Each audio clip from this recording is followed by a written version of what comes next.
Bienvenue dans le module 3 de ce cours en ligne intitulé Éliminer la stigmatisation et la discrimination dans les établissements de santé délivrant des soins et des services pour des personnes vivant avec le VIH. Dans les premiers et deuxième modules, nous avons défini ce que signifie la stigmatisation et la discrimination, identifié leurs causes et leurs conséquences, examiné certaines stratégies pour les éliminer dans les établissements de santé et examiné à quoi ressemble la stigmatisation dans le contexte d'un établissement de santé.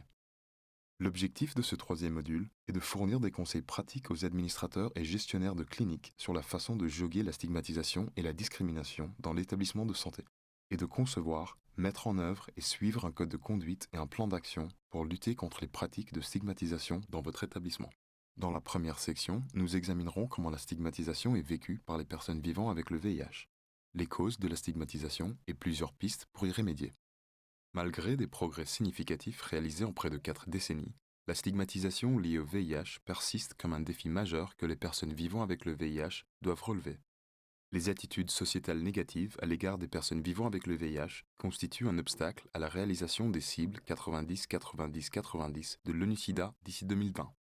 Les cibles 90-90-90 se traduisent ici comme 90% des personnes vivant avec le VIH connaissent leur statut, que 90% des personnes vivant avec le VIH connaissant leur statut soient sous traitement antirétroviral et que 90% des personnes vivant avec le VIH sous traitement antirétroviral ont une charge virale indétectable.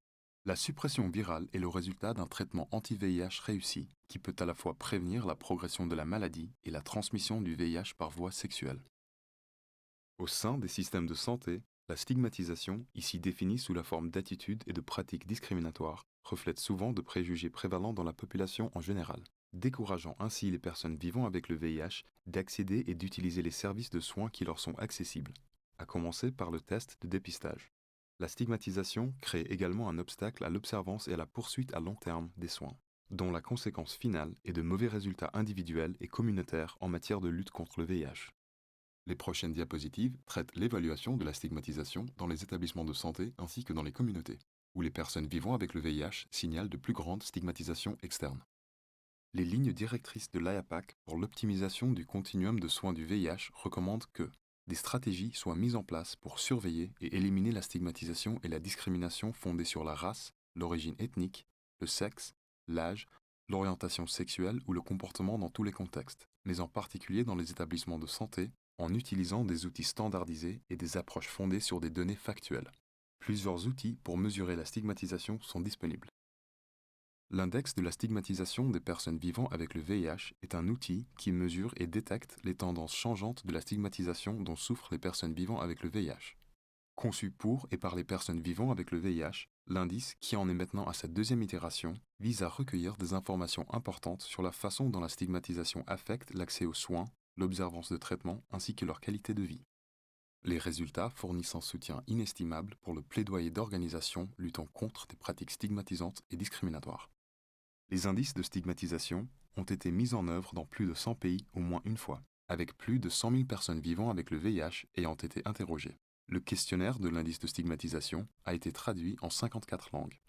L'indice de stigmatisation a été développé suite à un partenariat entre le Réseau mondial des personnes vivant avec le VIH, ou GNP+, la Communauté internationale des femmes vivant avec le VIH-Sida, ou ICW, et le Programme commun des Nations unies sur le VIH-Sida, ou ONU-SIDA. Plus de 250 villes et municipalités du monde entier ont formé un réseau, Fast Track Cities, où les villes s'engagent à mettre fin au sida en tant que menace pour la santé publique d'ici 2030. Une enquête Fast Track Cities sur la qualité de vie a été développée par l'International Association of Providers of AIDS Care, ou IAPAC, en partenariat avec le Programme commun des Nations unies sur le VIH-Sida, ou ONU-SIDA, le Réseau mondial pour les personnes vivant avec le VIH, GNP+, et la Communauté internationale des femmes vivant avec le VIH, ou ICW. En 2018, les personnes vivant avec le VIH dans 29 villes du réseau Fast Track Cities ont été interrogées pour évaluer, entre autres, la stigmatisation dont elles sont victimes au sein de leur communauté et dans leur établissement de santé. Les 29 villes, qui représentent une répartition globale dans toutes les régions du monde, sont énumérées sur le côté gauche de l'écran. Les résultats provisoires dans 5 villes du réseau Fast Track Cities montrent que près d'une personne sur 3 fait état de sentiments de stigmatisation par sa communauté, et près d'un sur 4 fait état de sentiments de stigmatisation en milieu de soins de santé, dont 78% ont identifié un professionnel de la santé comme source de stigmatisation. a été Queenie, en Afrique du Sud. Parmi plus de 500 personnes vivant avec le VIH, 42% ont déclaré avoir subi une stigmatisation au sein de leur communauté et 47% ont déclaré avoir été stigmatisés dans un établissement de santé ou par un prestataire de soins. Près de 4 décennies après le début de l'épidémie du VIH, la stigmatisation reste élevée dans la plupart des pays. En raison de la stigmatisation et de la discrimination, de nombreuses personnes ont peur de se faire tester pour le VIH, de commencer la prévention et la prise en charge du VIH et de révéler leur statut sérologique. L'ONU-SIDA décrit les 3 principaux facteurs de stigmatisation liés au VIH, comme l'ignorance, les craintes irrationnelles et les jugements moraux ou jugements de valeur. Ignorance des préjudices causés par la stigmatisation dans les établissements de santé en termes de qualité des soins. Crainte irrationnelle de contracter l'infection à VIH par contact avec des patients séropositifs sur le lieu de travail. Et les jugements moraux et de valeur individuelle qui entravent la capacité de fournir des soins centrés sur le patient. L'ONU-SIDA indique que les approches clés pour lutter contre la stigmatisation et la discrimination comprennent la quantification et la qualification de la stigmatisation dans les milieux de santé, la mobilisation des pairs, développée pour et par les personnes vivant avec le VIH, l'engagement avec des responsables communautaires tels que les chefs religieux, et l'inclusion de normes de non-discrimination dans les chartes et tous les lieux de travail. L'ONU-SIDA recommande en outre que la formation des prestataires de soins de santé aux droits de l'homme et à l'éthique devrait se concentrer sur 2 objectifs. Le premier consiste à faire en sorte que les prestataires de soins de santé connaissent leur propre droit fondamental à la santé, qui inclut la prévention et le traitement du VIH, la mise en place de précautions universelles et l'indemnisation des accidents du travail. Le second consiste à réduire les attitudes stigmatisantes dans les établissements de soins et à fournir aux prestataires de soins de santé les compétences et les outils nécessaires pour garantir le droit des patients au respect du principe de consentement éclairé, de confidentialité, de non-discrimination et d'une qualité optimale de soins et traitements. Les programmes visant à lutter contre la stigmatisation et la discrimination dans les établissements de santé doivent également lutter contre l'inégalité des sexes et de la violence sexiste. Celles-ci peuvent être à la fois les causes et les conséquences de l'infection par le VIH. Voici quelques exemples d'inégalités entre les sexes. Inégalité des femmes et des filles dans la prise de décisions sexuelles et reproductives. Obstacle à l'accès aux services de santé et à leur utilisation sur la base du sexe du patient. Discrimination à l'égard des femmes en matière d'héritage, de possession de biens, de mariage, de divorce et de garde des enfants. Violence sexuelle et intime entre partenaires. Et inégalité à l'accès aux opportunités éducatives et économiques.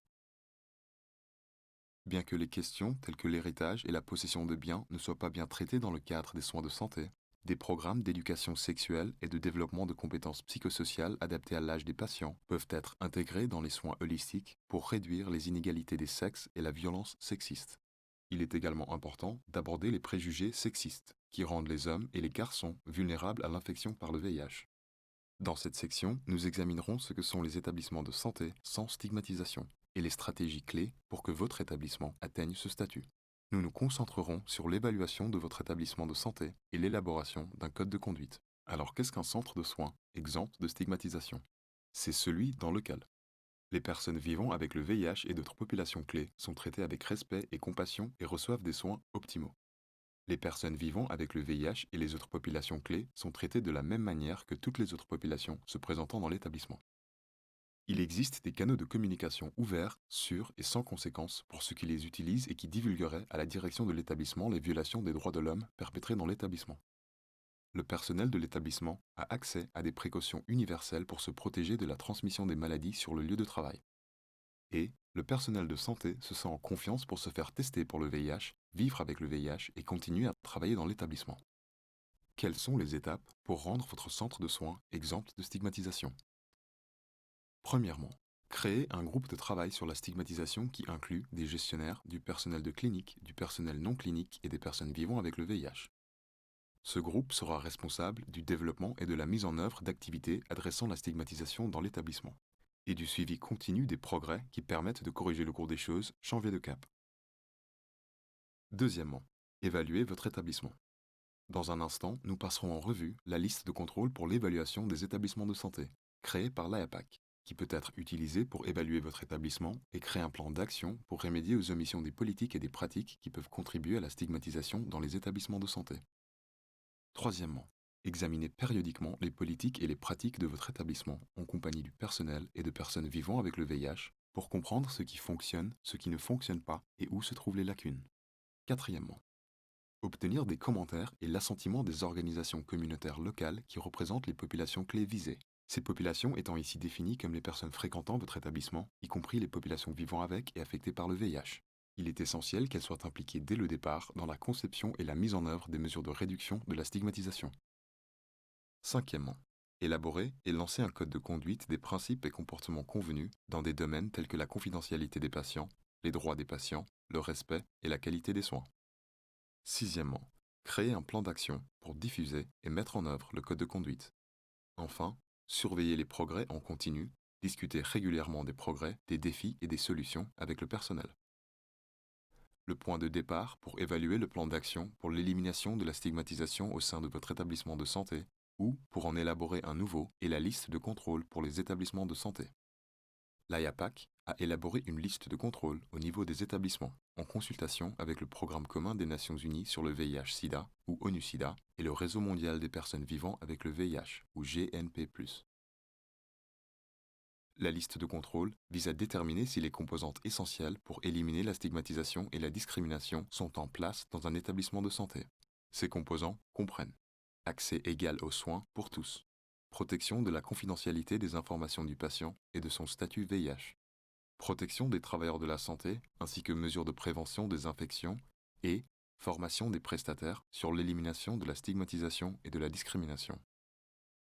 En plus de ces éléments essentiels, la liste de contrôle évalue si les politiques mises en place dans l'établissement décrivent, mettent en œuvre et appliquent des mesures anti-stigmatisation. De plus, la liste de contrôle met l'accent sur un mécanisme de vérification de la qualité qui permet à un établissement de santé de prendre les mesures nécessaires pour remédier aux lacunes de ses politiques, et ce en temps réel. Nous allons maintenant examiner plus en détail la liste de contrôle de l'IAPAC comme appliquée aux établissements de santé. Pour l'évaluation de l'égalité d'accès aux soins, la liste de contrôle évalue si l'accès aux soins et au soutien n'est pas retardé ou refusé, indépendamment du statut VIH, du sexe, de l'orientation sexuelle, des caractéristiques de la population clé, si les tests de dépistage du VIH sont volontaires et si les services pour les personnes vivant avec le VIH sont intégrés dans d'autres services de l'établissement pour protéger la vie privée. Pour l'évaluation de la confidentialité offerte aux patients, la liste de contrôle évalue si les informations et le statut VIH ne sont communiqués qu'à la personne et au personnel soignant, sauf cas exceptionnel après obtention d'un consentement éclairé. Si les dossiers sont gardés dans un lieu sécurisé et ne sont pas étiquetés de manière à indiquer le statut VIH. En termes de protection et contrôle des infections et de formation, la liste de contrôle évalue si le personnel est formé aux précautions universelles, si celles-ci sont pratiquées à part égale parmi tous les patients et si les fournitures médicales pour assurer la protection et le contrôle des infections sont facilement accessibles à tout le personnel afin de les protéger de la transmission des maladies. Le personnel est-il formé aux droits des personnes vivant avec le VIH et d'autres populations vulnérables, à l'égalité de soins, d'intimité et de confidentialité? Comprennent-ils l'importance d'éliminer la stigmatisation et la discrimination dans l'établissement? Connaissent-ils les précautions universelles? Comprennent-ils l'importance d'éliminer la stigmatisation et la discrimination dans l'établissement?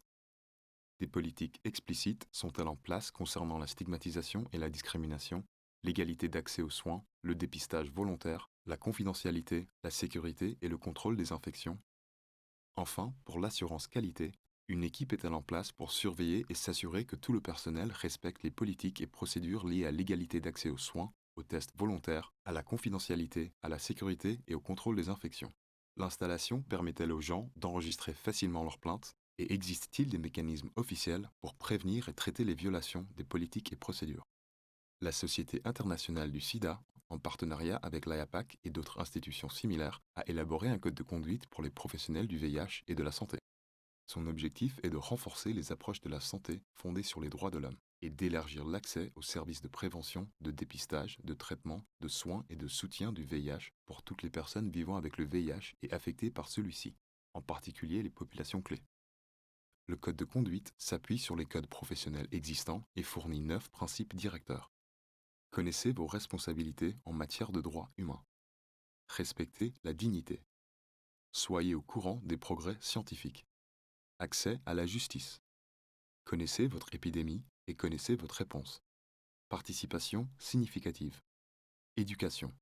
suivi et évaluation, et responsabilité. En tant qu'institution qui a élaboré le code de conduite, l'AIAPAC approuve et recommande aux établissements de santé d'adopter ce dernier, qui a pour cadre la Charte des droits de l'homme et les professionnels du VIH et de la santé comme moyen pour atteindre l'objectif d'élargir l'accès aux services VIH, afin de mettre fin au sida en tant que danger pour la santé publique d'ici 2030. En plus d'un code de conduite institutionnel tel que celui décrit dans la diapositive précédente, vous pouvez également envisager un code de conduite spécifique à la relation personnel soignant-patient. Prenez un moment pour examiner ce code de conduite adopté par tous les établissements de santé publique de Saint-Kitts et Neuvy dans les Caraïbes. Le code de conduite se compose de deux parties. Partie A pour le personnel de l'établissement et partie B pour ceux qui reçoivent des soins dans l'établissement.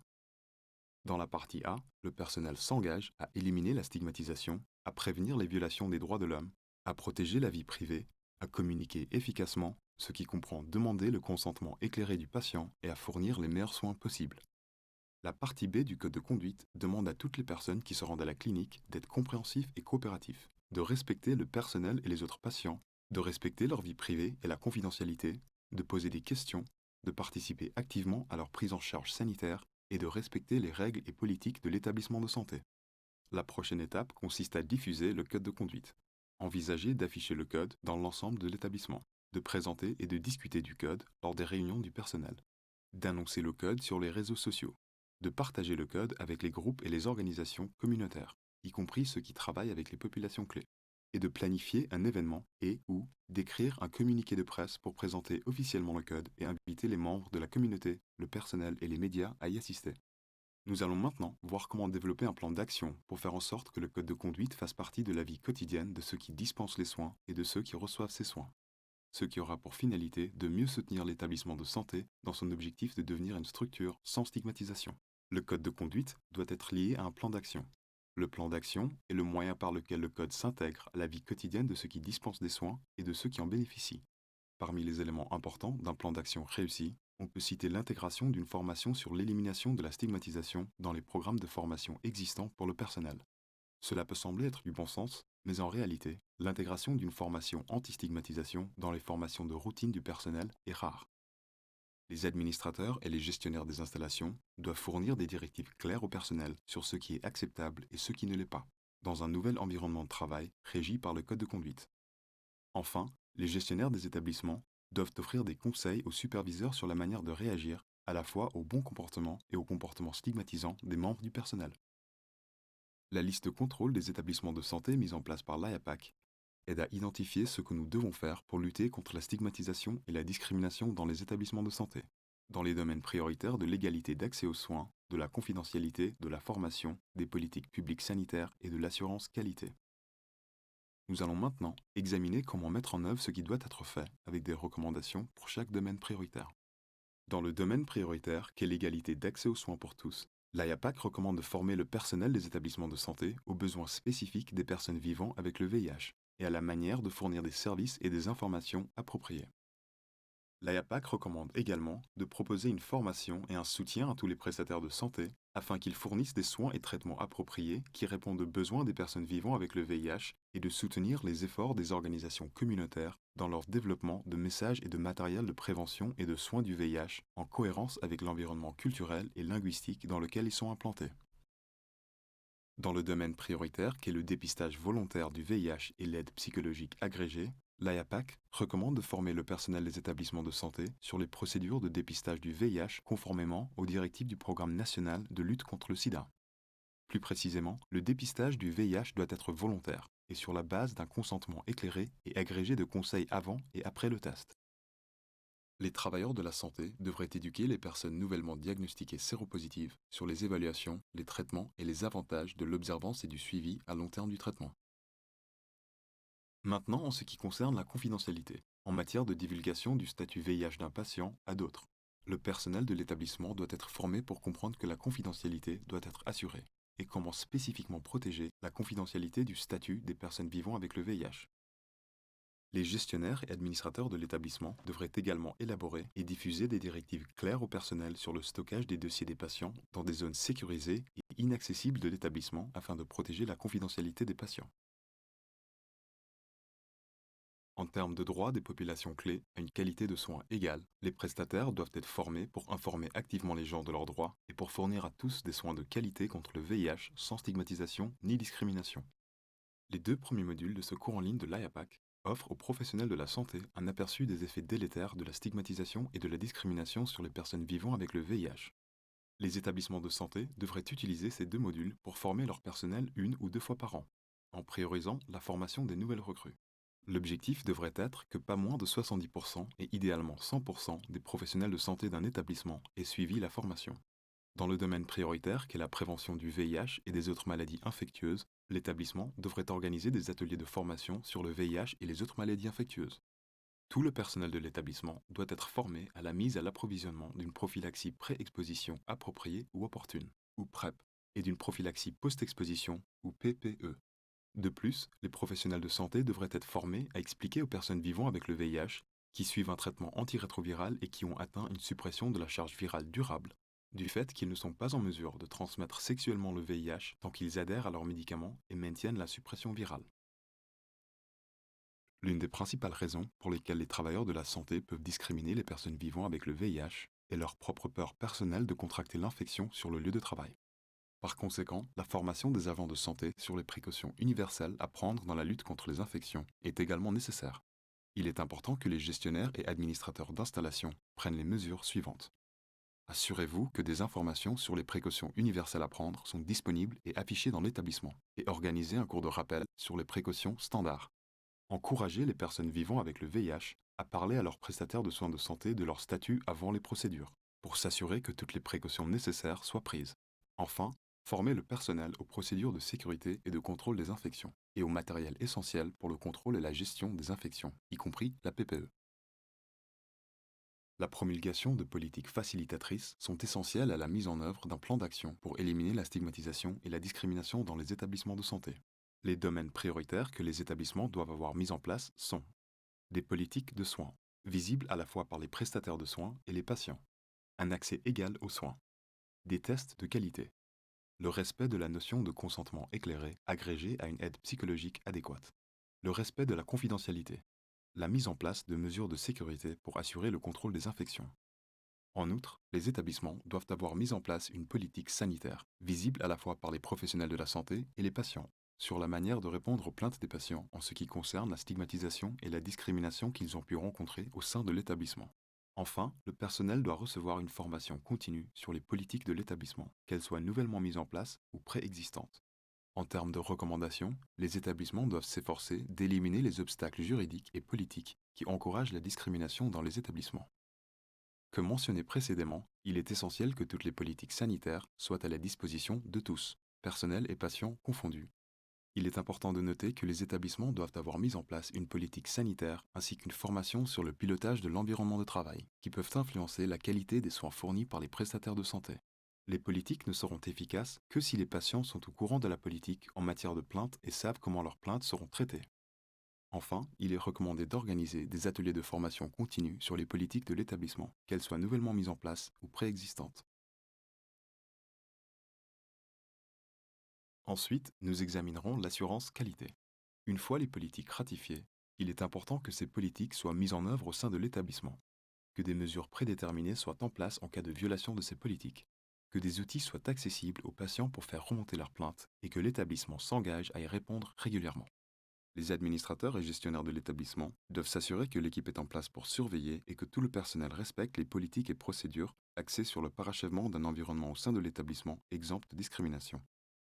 Par ailleurs, les administrateurs et gestionnaires doivent aussi s'assurer que des équipes ou comités sont en place pour lutter contre les violations des droits des patients. Prenons maintenant un moment pour résumer les concepts clés de ce module. Cette diapositive résume les étapes clés que vous pouvez suivre pour rendre votre établissement exempt de stigmatisation. Comprendre comment la stigmatisation et la discrimination affectent la qualité des soins dans votre établissement de santé. Accepter l'idée que la stigmatisation et la discrimination soient inadmissibles dans tout cadre de santé. Mettez au point un plan d'action en commençant par la création d'un groupe de travail ultra-inclusif et anti-stigmatisation au sein de votre établissement. Évaluez la stigmatisation dans votre établissement à l'aide d'un des outils disponibles, ou développez votre propre questionnaire pertinent pour votre établissement, mais restez simple et pratique. Développer, mettre en œuvre et appliquer un code de conduite simple et le diffuser largement dans votre établissement.